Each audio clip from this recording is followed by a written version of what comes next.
முஹர்ரம் மாத ஆஷுரா நோன்புனா என்ன, அதனுடைய சிறப்புகள் என்ன அப்படிங்கிறத பற்றி நம்ம டீட்டெயிலாக தெரிஞ்சுக்கலாமா?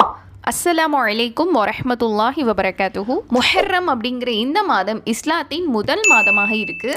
இது 4 புனித மாதங்களில் ஒன்றாகவும் இருக்குது. துல் கஅதா, துல் ஹஜ், முஹர்ரம், ரஜப் இந்த 4 புனித மாதங்களில் நம்ம போர் கூட செய்யக்கூடாது, இன்னும் பாவகரமான செயல்களை விட்டு நம்ம பாதுகாப்பாக இருக்கணும் அப்படிங்கிறது அல்லாஹ் நமக்கு கூறியிருக்கக்கூடிய கட்டளை. இந்த முஹர்ரம் மாதத்துடைய சிறப்புகள் பற்றி அல்லாஹுடைய தூதர் ஸல்லல்லாஹு அலைஹி வஸல்லம் என்ன சொல்கிறாங்க அப்படின்னா, ரமலான் மாத நோன்புக்கு அடுத்தபடியாக இருக்கக்கூடிய சிறந்த நோன்பு அப்படின்னா அது அல்லாஹுடைய மாதமான முஹர்ரம் மாத நோன்புன்னு சொல்றாங்க. அதாவது முஹர்ரம் மாத நோன்பு அப்படிங்கிறது ஆஷுராவுடைய நோன்பை குறிக்கக்கூடியதாக இருக்கு. ஆஷுரா அப்படின்னா என்ன, இந்த நோன்பு நம்ம ஏன் வைக்கணும் அப்படின்னா, அல்லாஹுடைய தூதர் ஸல்லல்லாஹு அலைஹி வஸல்லம் அவங்க மதீனாக்கு வந்தபோது அங்கே இருக்கக்கூடிய யூதர்கள் எல்லாமே முஹர்ரமுடைய 10வது நாளில் ஆஷுரா நோன்பு வச்சுருக்காங்க. இதை பார்த்த நபி ஸல்லல்லாஹு அலைஹி வஸல்லம் அவங்க என்ன காரணத்துக்காக நீங்கள் நோன்பு வச்சுருக்கீங்கன்னு கேட்கும்போது, அந்த யூதர்கள் இது ஒரு மகத்தான நாள், இந்த நாளில் தான் மூசாவையும் அவருடைய சமுதாயத்தையும் இறைவன் காப்பாற்றி ஃபிரௌனையும் அவனுடைய சமுதாயத்தையும் செங்கடலில் மூழ்கடிச்சான்.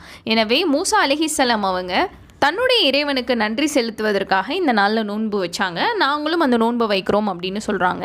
இதை கேட்ட நபி ஸல்லல்லாஹு அலைஹி வஸல்லம் அவங்க, உங்களை விட நாங்கள் தான் மூசா அலைஹிஸ்ஸலாம் அவங்களுக்கு மிகவும் உரியவர்களும் நெருக்கமானவங்களாகவும் இருக்கோம் அப்படின்னு சொல்லி யூதர்களுக்கு மாற்றம் செய்யும் முறையில் அந்த ஆண்டில் இருந்து முஹர்ரம் மாதத்துடைய 9, 10 ஆகிய 2 நாட்களில் நோன்பு வச்சிருக்கிறாங்க. ஆஷுரா தினத்தில் நோன்பு வைக்கிறது அப்படிங்கிறது நபி ஸல்லல்லாஹு அலைஹி வஸல்லம் அவங்கனால வலியுறுத்தப்பட்ட ஒரு சுன்னத்தான அமல். நிர்பந்தமான சூழ்நிலையினால என்னைக்காச்சும் ஒரு நாள் தான் நோன்பு வைக்க முடியும் அப்படின்னாலும் தாராளமாக இந்த ஒரு நோன்பையாச்சும் வைக்கிறதுக்கு நம்ம முயற்சி செய்யணும்.